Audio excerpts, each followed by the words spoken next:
بسم اللہ الرحمن الرحیم رب اشرح لی صدری ویسر لی امری واحلل عقدۃ من لسانی یفقہوا قولی۔ الحمد للہ الذی لا مانع لحکمہ ولا ناقض لقضائہ، والصلاة والسلام علی سید انبیائہ وسند اولیائہ وأحبابه المعارضين لأعدائه، أما بعد فأعوذ بالله من الشيطان الرجيم، بسم الله الرحمن الرحيم۔ إن الله اصطفى آدم ونوحا وآل إبراهيم وآل عمران على العالمين ذرية بعضها من بعض، صدق الله العلي العظيم۔ ان اللہ وملائکتہ یصلون علی النبی یا ایہا الذین آمنوا صلوا علیہ وسلموا تسلیما۔ اللہم صل علی سیدنا مولانا محمد وعلی آلہ وصحبہ وبارک وسلم، صلاۃ و سلاما علیک یا رسول اللہ، صلاۃ و سلاما علیک یا حبیب اللہ۔ مولاي صل وسلم دائما ابدا على حبيبك خير الخلق كلهم، ابان مولده عن طيب عنصره يا طيب مبتدأ منه ومختتم۔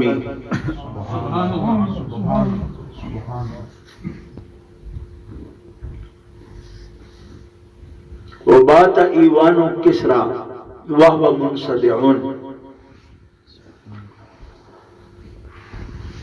هو الحبيب الذي ترجى شفاعته لكل هول من الأهوال مقتحمين۔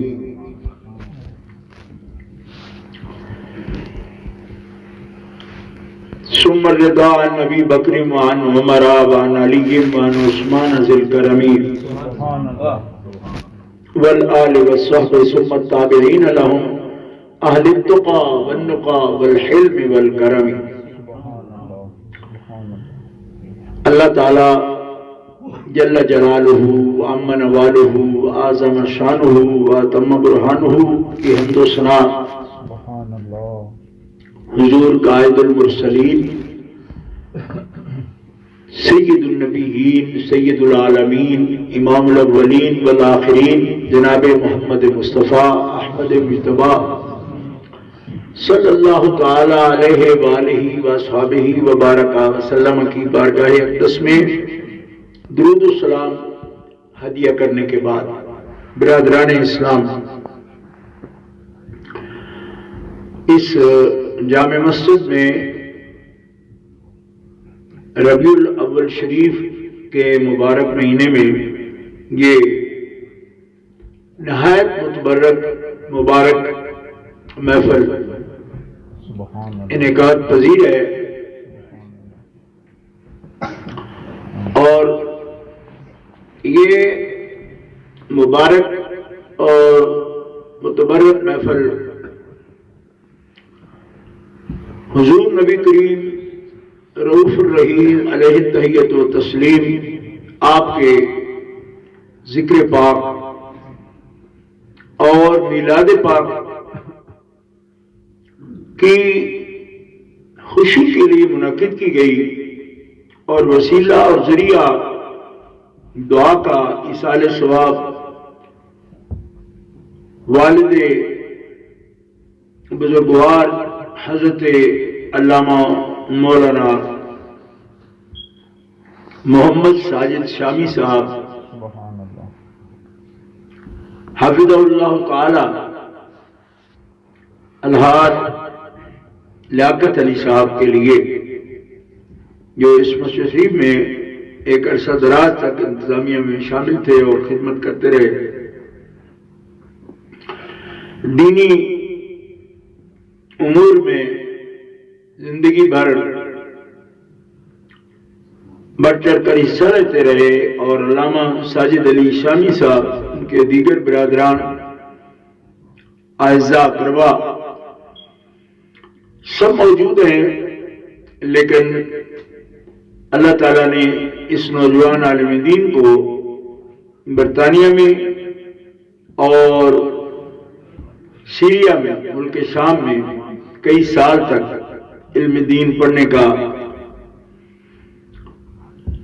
اعزاز اور توفیق بخشی، تو احادیث مبارکہ میں خاص طور پر صحیح مسلم شریف میں یہ روایت موجود ہے کہ جب کوئی بندہ دنیا سے چلا جاتا ہے اس کے عمل کا سلسلہ ختم ہو جاتا ہے، منقطع ہو جاتا ہے،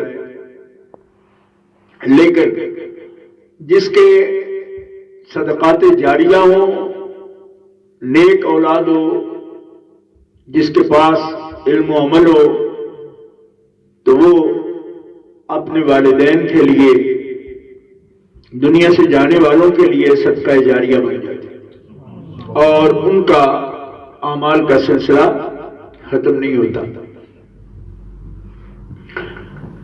قبر میں بھی اور حشر میں بھی ان کا عمل ان کے کام آتا ہے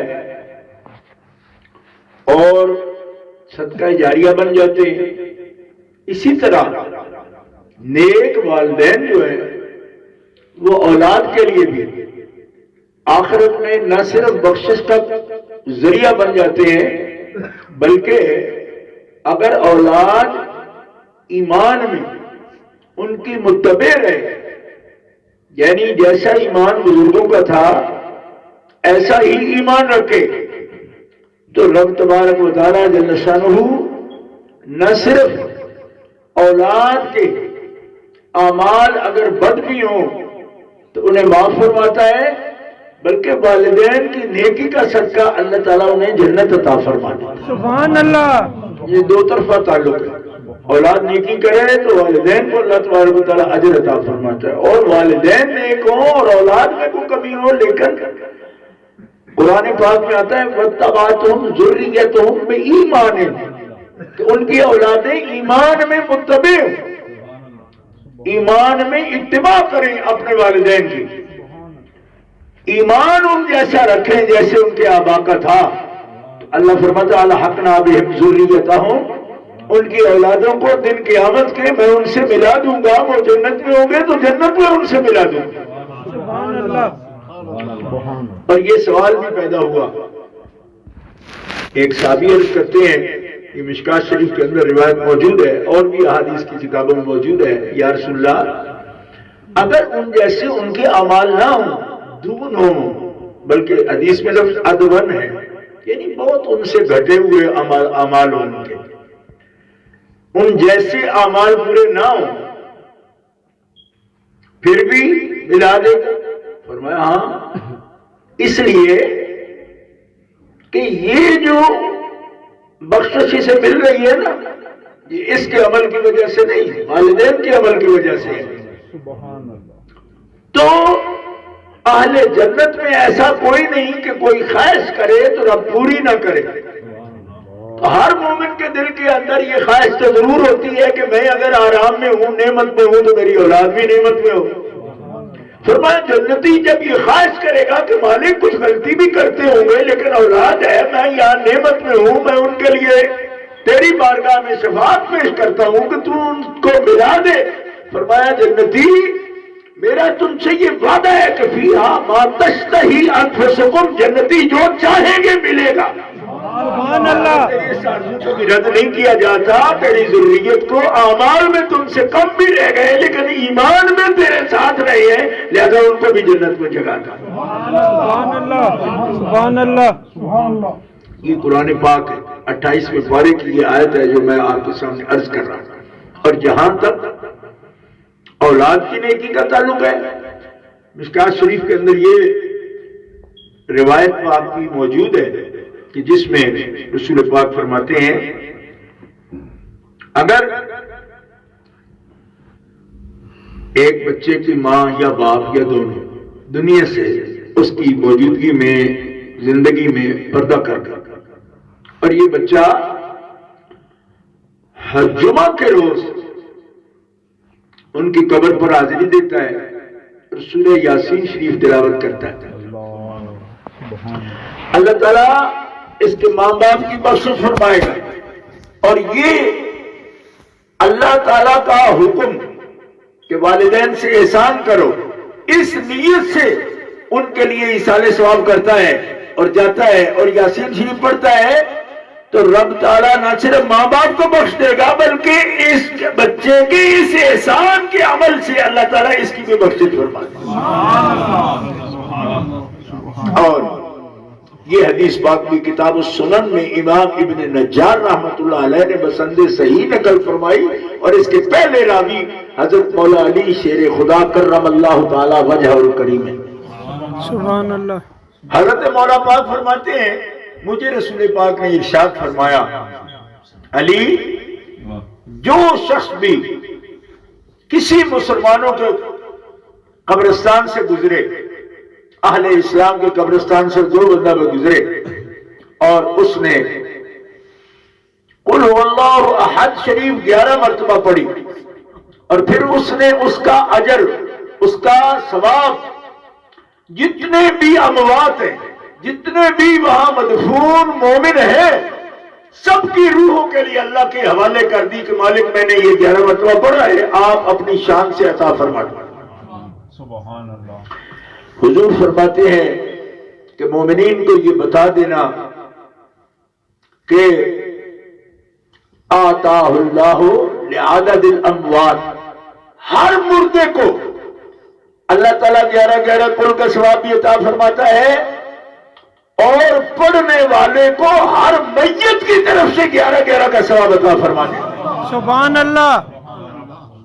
یعنی پڑھنے والا تو صرف 11 پڑھی اور ملک کر دی، اب وہاں 1000 مدفون ہے، 500 مدفون ہے۔ کرونے نے تو یہ حال کر دیا کہ جن قبرستانوں میں 500 600 قبریں تھے ان میں 1100 1200 قبریں نظر آتی ہیں، تو آپ نے صرف 11 مرتبہ پڑھا۔ ایک عقل پسند مجھے ایک محفل میں یہ حدیث پاک زندگی ہوگی بچہ تھا تو میں ضرور بیان کرتا ہوں، تو ایک آدمی مجھے کہنے لگا کہ 11 کی عدد تو 1100 پر بھی 11 تقسیم ہوگا، یہ کیسے ہوگا؟ میں نے کہا یہ اللہ کا کام ہے، تمہیں سمجھ نہیں آتا؟ کہتے پورا سمجھ نہیں آتا۔ میں نے کہا تیرا ابا جب 20 ٹوپے کنک کلے وچ پاندا ہے تے 3 بوریاں چاندا ہے، انہیں تو سمجھ نہیں ہوندی، اندر کوئی گندم کا کارخانہ لگا ہے زمین میں کہ پاؤ 20 ٹوپے تے چاؤ 3 بوریاں، 30 بوریاں اٹھا لے تو ہر بوری 100 کلو کی ہوتی ہے، اور ڈالتے ہو صرف 20 ٹوپے ڈال دیتے ہو یا 20 کلو ڈال دیتے ہو، اٹھاتے وقت جب 30 بوریاں ہو جائیں تو پوچھو کس نے کیا؟ تو اللہ فرماتا ہے میں ہر دانے سے 7 ناڑیاں نکالتا ہوں، ہر ناڑی پر ایک سنبڑا سٹا، ہر سٹے میں 100 دانا، تو جس طرح ایک دانے سے میں 700 دانا کر سکتا ہوں، تیرے ایک لفظ کو بڑھاؤں برکت کے ساتھ تو ہزاروں کو۔ لیکن تیری اندیکھی چیز ہے، تھوڑا سا اگر غور کرے گا تو تجربہ ہو جائے گا۔ اللہ فرماتا ہے یہ خود بخود گندم کا دانا 1 سے 700 دانا پیدا نہیں کر سکتا، میں کرتا ہوں۔ بے شک۔ یہاں تک فرماتا ہے تم سمجھتے ہو میں ڈالا میں نے، اللہ فرماتا ہے ڈالا تم نے کیسے؟ ہم تمہیں بخار کر دیتے، صبح کو ہلنے کے قابل نہیں رہتے تو جی ہمارے اپنے حالت یہ ہے، تو بخار میں طبیعت کی خرابی میں تقریر کر رہا ہوں، تو میں سمجھتا ہوں کہ ماذ اللہ کے فضل سے کر رہا ہوں۔ اَأَنْتُمْ تَزْرَعُونَهُ أَمْ نَحْنُ الزَّارِعُونَ، او فارمر، کاشتکار، کیا تو کاش کرتا ہے یا تیرا رب کاش کرتا ہے؟ سبحان اللہ، سبحان اللہ۔ جہاں کچھ ہوں گے فارمروں کے یا کاشتکاروں کی اولاد ہوگی جو کاشت کرتے ہیں تو سمجھتے ہیں خدا کی مدد شامل حال نہ ہو نا، ایک دن پانی نہیں لگا سکتا کاشتکار، کیوں؟ جس کھالے کو باندھتا ہے اس کھالے کو رات کے اندھیرے میں باندھ رہا ہے، فلاح کاشتکار فارمر تو سانپوں کے منہ پر پاؤں رکھتا ہے، ٹھیک ہے؟ تو ایک آدمی 30 سال تک یہ کر رہا ہے تو ڈستا نہیں سانپ اس کو؟ کیوں کہ سانپ بھی پابند ہے، بغیر اس کے حکم کے ڈس بھی نہیں سکتا۔ ما ہم بضارین بہ من احد الا باذن اللہ، کوئی شے آپ کو تکلیف نہیں پہنچا سکتی مگر اللہ کے اذن سے۔ سبحان اللہ سبحان اللہ واہ۔ تو مومنین کرام، آج اس تقریب میں بہت سے بیانات بھی آپ نے سنے اور ثناخوانی بھی ہوئی، وقت بھی کم ہے، 10 منٹ پر نماز ہوگی۔ میرے لیے بڑی سہولت ہو گئی کہ علماء نے سب مسئلے بیان کر دیے، اور چونکہ یہ محفل پاک ایصال ثواب کا وسیلہ ہے، اس میں جو بیان ہو رہا ہے اس کا ایصال ہو رہا ہے، ثواب اس کا، اجر اس کا۔ تو آپ سے یہ عرض کرتا ہوں کہ حضور نبی کریم صلی اللہ تعالی علیہ وسلم کی بعثت شریفہ، آپ کی ولادت طیبہ، اس کا جشن ہم مناتے ہیں۔ رہ گیا نبی کریم علیہ السلام کے وجود، اس کا جشن کیسے کوئی منا سکتا ہے؟ وہ تو تب سے ہے کہ جب آدم علیہ السلام بھی پیدا نہیں ہوئے۔ حضور فرماتے ہیں کنت نبیا وآدم بین الماء والطین، ابو البشر آدم بھی پیدا نہیں ہوئے تھے اور میں محمد رسول اللہ تو نبی تھا، نبی تھا۔ اور یہ حدیث پاک جامع ترمذی شریف میں موجود ہے۔ جامع ترمذی یہ سیاہ ستہ کی کتاب ہے، امام بخاری رحمۃ اللہ علیہ کے قابل فخر شاگرد ہیں امام ابو عیسیٰ ترمذی، جو اس حدیث پاک کو نقل فرمانے کہ میں نبی تھا، کنت نبیًا، اور یہ جو تھا نا کنت، اس میں وقت کا پتہ ہی نہیں کہ کب سے تھے، تھا بس۔ ایک یہ ہے کہ آدم بنائے نہیں گئے تھے، اس وقت بھی میں نبی تھا، اور اس سے بھی پہلے میثاق انبیاء کا ذکر ہے۔ لیکن ایک بات یاد رکھنا، جیسے میرے پیشرو مقررین نے، اب میرے پاس ٹائم اتنا بھی نہیں تھا کہ میں ان کے اعزاز میں ان کے اسماء گرامی بھی ذکر کرتا، کیونکہ اب صاحب فرمان میں 6-10 پر ہم جماعت کرتے، لہذا میں نے بالکل سیدھے سبھاؤ تقریر کی ہے آپ کے سامنے۔ تو میں یہ عرض کر رہا ہوں کہ ایک بات طے ہے کہ صاحب لولاک، کہ اگر وہ نہ ہوتے تو کچھ نہ ہوتا، وہ ہستی جناب محمد رسول اللہ، سبحان اللہ۔ وہ جو نہ تھے تو کچھ نہ تھا، وہ جو نہ ہو تو کچھ نہ ہو۔ جان ہے وہ جہان کی، جان ہے تو جہان ہے۔ یہ آپ کا مقام افضل الخلق ہے، اللہ کی مخلوق کا سب سے افضل ترین مخلوق خدا کا۔ لوگ گلے پڑ جاتے ہیں ہمارے، اللہ سے ملا رہے ہو، اللہ سے کبھی نہیں ملا سکتے جب حضور کو مخلوق مانتے ہیں۔ اللہ خالق ہے، یہ کبھی آپ ریزرو ہو کر نہ بیٹھے کریں ایسے تحفظات کے ساتھ کہ یہ پتہ نہیں کس طرح ملائیں گے، کہیں نہیں ملائیں گے۔ ہاں ہم کیا ملائیں گے، ہم ملانے والے ہیں، اور تو بندو ہم گناہگاروں کو حضور رب سے ملانے والے ہیں، ہم کیا ملائیں گے، ہم نہیں ملا سکتے۔ ہمارا یہ منصب ہے، یہ تو رب سے ملاتے ہیں، وہی رب سے نہیں ملاتے، حضور ہمیں رب سے ملانے کے لیے تشریف ہے، ہم نہیں ملا سکتے۔ حضور اللہ کے بندے ہیں، عبد ہیں، رسول ہیں، اور وجہ تخلیق کائنات ہیں، بالکل نہیں۔ آپ کی حیات مبارکہ اسوہ حسنہ ہے بنی نوع انسان کے لیے۔ فرمایا تمہارے رب کی جو کچھ مصطفیٰ میں ہے وہ رب کی پسند ہے، تمہیں ایک ایک ادا ان کی اپنانی ہے، تمہیں رب محبت کرے۔ کھلی ہوئی سیرت کی کتاب ہے. آپ 6 جلدیں پڑھ کے کہتے ہو فلاں عالم نے سیرت میں یہ لکھا. اللہ اکبر. سیرت حضور کی، ادائیں حضور کی، افعال مبارکہ حضور کے، اقوال مبارکہ حضور کے، اخلاق عالیہ حضور کے، احوال مبارکہ حضور کے، یہی رب کو پسند ہے. اور فرمایا ان کنتم تحبون اللہ فاتبعونی یحببکم اللہ.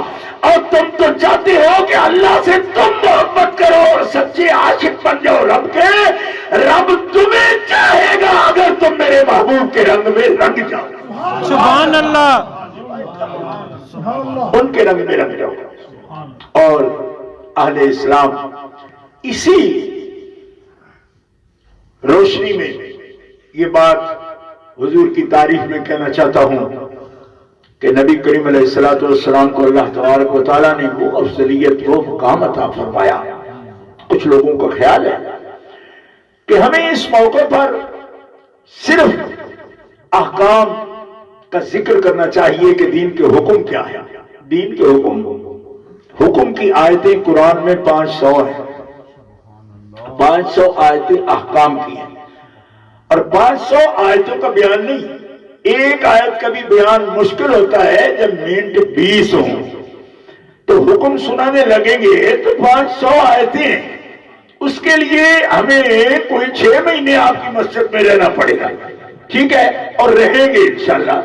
وعدہ ہے مولانا سے پہلے بھی وعدہ ہے کہ جب بھی موقع ملے گا رہیں گے. دورہ قرآن پڑھایا جاتا ہے اس کے لیے. اور آپ کو بھی ایک 20 منٹ میں اس کی توقع نہیں رکھنی چاہیے کیونکہ کام جتنا بڑا ہو. ملا جیون رحمت اللہ علیہ نے 500 آیت کی تفسیر الگ لکھی ہے پوری. یہ احکام قرآنی.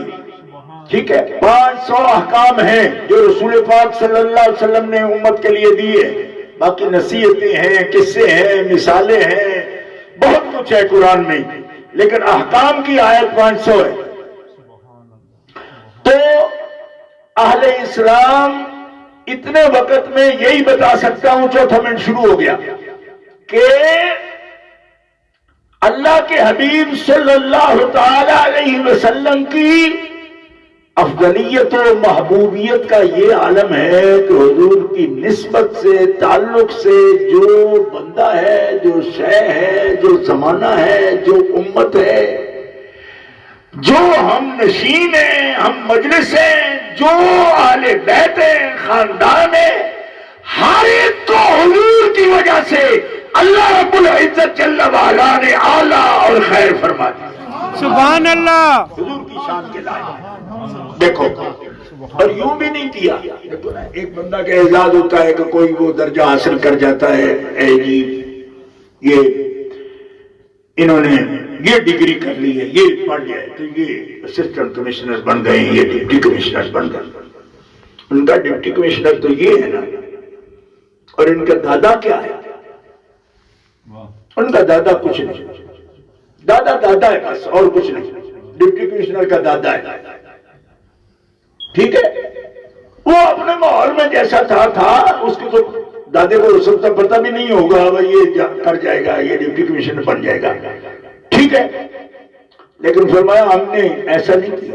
میرا حبیب افضل الخلق ہے، اور جو افضل الخلق ہے نا، اس کی ابتدا سے لے کر اس کی ذات تک، اور اس کی ذات سے لے کر قیامت تک. سبحان اللہ. سبحان اللہ. 6 منٹ ہو گئے. تقریر بالکل ٹھیک 10 منٹ میں ختم ہو جائے گی. لہذا اپنے سینے میں جذبات دبائے رکھو گے تو فائدہ کوئی نہیں ہوگا. آپ سوچ رہے ہو کہ چلو پھر صحیح کری. بات سمجھ آئی آپ؟ کوئی کسی کا کمایا ہوا منصب ہو نا، یہ کمائی کی ہے، اس نے پڑھا ہے، اس نے یہ عمل کیا ہے. حضور جو اللہ کے محبوب ہے نا، یہ حضور نے کمائی نہیں کی، یہ اللہ کا کام ہے، محبوب بنا ہے. کیوں بنایا؟ یہ پھر جلسہ ہوگا جس میں 2 گھنٹے ٹائم ہوگا تو بیان کروں گا. ٹھیک ہے؟ آپ جسے چاہتے ہو محبوب بنا لیتے ہو. اللہ کے بنائے تو پوچھنا پڑتا ہے آپ کو کہ کیوں بنایا. نعرہ تکبیر، اللہ اکبر، آپ اپنی چاہت یا رسول اللہ، یہ چاہت ہے میری، مجھے یہ پسند ہے، مجھے یہ خوشبو پسند ہے، مجھے یہ پھول پسند ہے، مجھے یہ رنگ پسند ہے، مجھے یوں پسند ہے، مجھے یوں پسند ہے. تو جب بندہ اپنی پسند سے جسے چاہے اسے چاہ سکتا ہے تو معاذ اللہ رب پر کیوں پابندی؟ رب نے چاہا کہ محمد میرے حبیب ہو. سبحان اللہ، سبحان اللہ. تو ہم اپنے حبیبوں کے لیے کچھ بھی نہیں کر سکتے. کیوں؟ اتنے ہی کرتے ہیں جتنے کر سکتے ہیں. بے شک. جو اپنے آپ یارس میں سفر کرتے ہوں ٹیوٹا میں، تو ایک دن کے لیے ان کے لیے بینٹلی ہم چن لیتے ہیں کہ کم از کم آج میری محبوب یعنی دلہن ہی ہو تو کم از کم بینٹلی میں بیٹھ کر آئے. اس سے زیادہ تو کچھ نہیں کر پاتے. کوئی اس سے زیادہ دل پھینک ہوگا تو وہ ہیلی کاپٹر بک کر لے گا. اب رب نے کیا کیا؟ فرمایا یہ ہے میرا محبوب.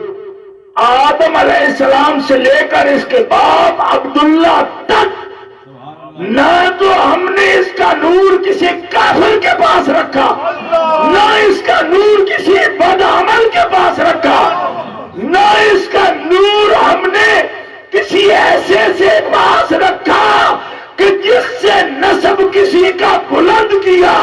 ایسے کسی ایک کے پاس بھی میں نے اپنے حبیب کا نور نہیں رکھا.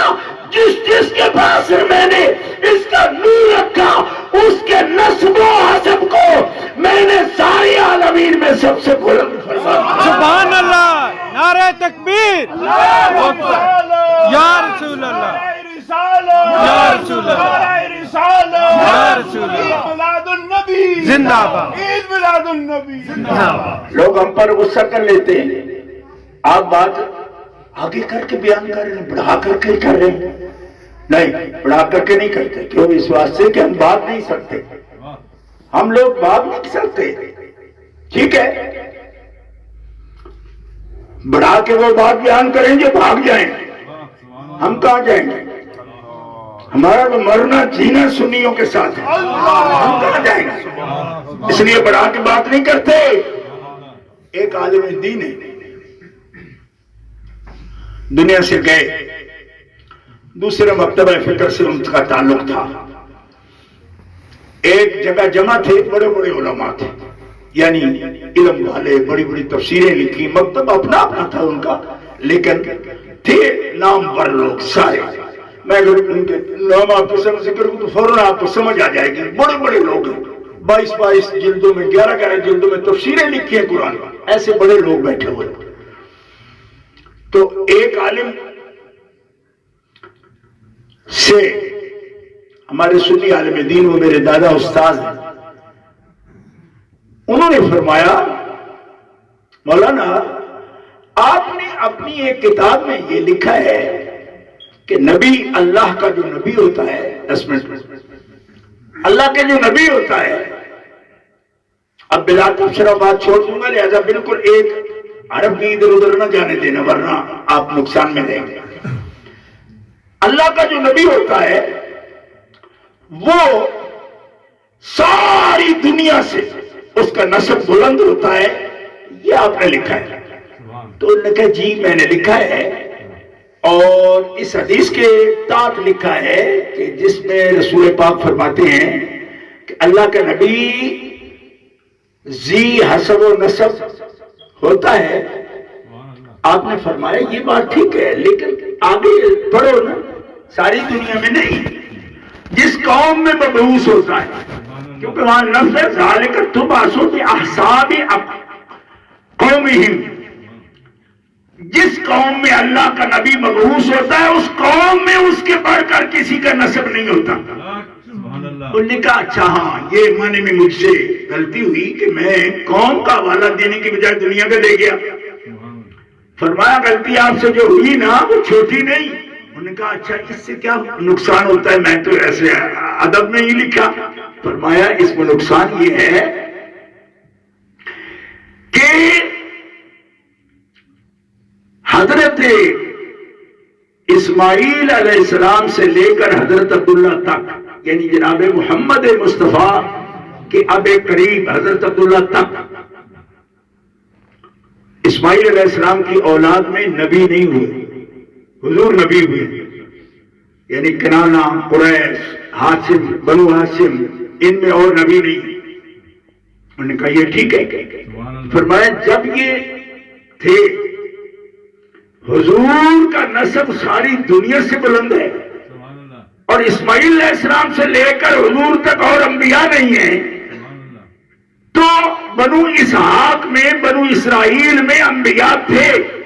تو میں آپ سے پوچھتا ہوں کہ اگر حضور کا نسب سارے عالمین سے بلند ہے، تو جو آبا نبی نہیں تھے نبیوں کے ہوتے ہوئے ان کا نسب بلند تھا یا ان کا نسب بلند تھا؟ یہ ہے بے حساب قومہم کا نتیجہ۔ تو اگر آپ یہ شرط رکھتے ہو کہ نبی جو ہوتا ہے سارے عالمین میں اس کا نسب بلند ہوتا ہے، تو بنی اسرائیل کے انبیاء جب سارے عالمین کے لیے نبی تھے ہی نہیں، سارے عالمین کے لیے جس کو نبی بنا کے بھیجا گیا وہ تو خدا کا آخری نبی ہے، اللہ کا حبیب جناب محمد مصطفیٰ ہے۔ یہ انہی کا نسب ہے جس نسب کو اللہ نے سارے عالمین سے سبحان اللہ، سبحان اللہ، سبحان اللہ۔ منٹ زیادہ ہو گئے، بات بہت عمیق ہو گئی، دوں گی، ٹھیک ہے؟ تو لیکن جن کو حدیث پاک سے لگاؤ ہوگا طبیعت میں، ان کے لیے مشکل نہیں ہوگی۔ اور اس کے حدیث بعثت من خیر قرون بنی آدم قرنن فقرنن، بخاری کی حدیث۔ اور ان اللہ اصطفیٰ من ولد اسماعیل کنانہ ومن کنانہ قریشن، یہ حدیث دیکھ لو جامع ترمذی کی، دونوں اس کی تصدیق کر رہی ہیں کہ مصطفیٰ ہے محمد مصطفیٰ۔ تو رب نے جب چنا مصطفیٰ بنایا، تو جس کی پوری آل کو رب نے مصطفیٰ بنایا، مصطفیٰ کے صدقے سے وہ جناب محمد مصطفیٰ کی آل ہے۔ سبحان اللہ۔ یہ نسب جو نبی نہیں ہے وہ نبوت میں نبی سے بڑا نہیں ہوتا، نبی ہی بڑا ہوتا ہے، لیکن نسب میں حسب میں محمد مصطفیٰ کا نسب و حسب سب سے بڑا ہے۔ رب تعالیٰ جل شانہ وعز اسمہ نے ان کو یہ مقام عطا فرمایا۔ تو اندازہ کرو اس کا حصہ آپ کو بھی ملا ہے۔ کیوں کہ امتوں میں سب سے بہتر امت آپ ہیں، کیونکہ آپ رسول اللہ کی امت ہیں۔ تو جن کو حصہ ملا ہو وہ تو ایک دفعہ پوری محبت اور جوش سے کہہ دو نا سبحان اللہ۔ افضل الامم اور خیر الامم، یہ امتوں کی سردار امت کیوں بنی؟ اس امت کی نسبت بھی رسول پاک سے ہے، آل پاک کی نسبت بھی رسول پاک کے ہے، اصحاب پاک کی نسبت بھی رسول پاک کے ہے، قرآن پاک کی نسبت بھی رسول پاک سے ہے، زمانے کی نسبت بھی رسول پاک کے ہے، اور جس کی رسول پاک سے نسبت ہے اللہ تعالیٰ نے حضور کا صدقہ اس کو بھی بڑھا دیا۔ سبحان اللہ۔